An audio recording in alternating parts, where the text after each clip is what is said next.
Hello everyone, this is Sunday special mini blog. আর আজকে আমাদের বাড়িতে রান্না হয়েছিল চিকেনের লাল লাল ঝোল।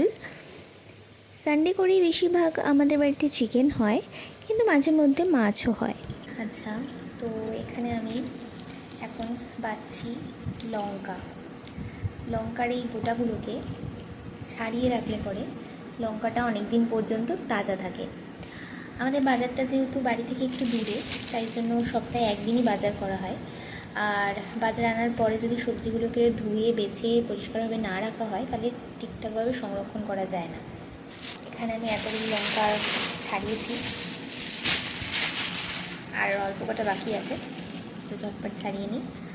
সবজিগুলো আনার পরে আমরা সেগুলোকে ভালো করে জল দিয়ে ধুয়ে ছাদে শুকিয়ে নিই।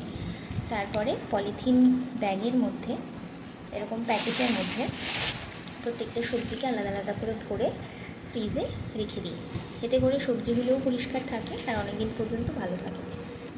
দূরে বাজার হওয়ার সমস্যা এটা। কাছাকাছি বাজার হলে পরে রোজই বাজারে গিয়ে টাটকা বাজার কিনে আনা যায়, দূরে বাজার হলে সেটা তো পসিবল হয় না।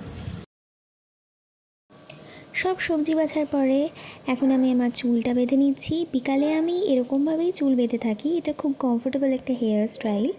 বেনুনি করে তারপরে সেটাকে গুটিয়ে একটা মোটা কালো রাবার ব্যান্ড দিয়ে চুলটাকে আমি সিকিউর করে নিই। এটা আমার everyday at home hair style বলতে পারো।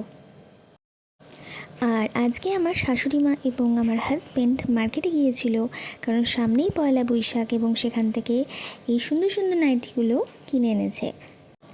কোন নাইটি ডিজাইনটা সবথেকে ভালো লাগছে আমাকে কমেন্টে জানিও। আমার তো এই মেরুন কালারটা সবথেকে ভালো লেগেছিল। Okay, that's it for today. Thanks for watching.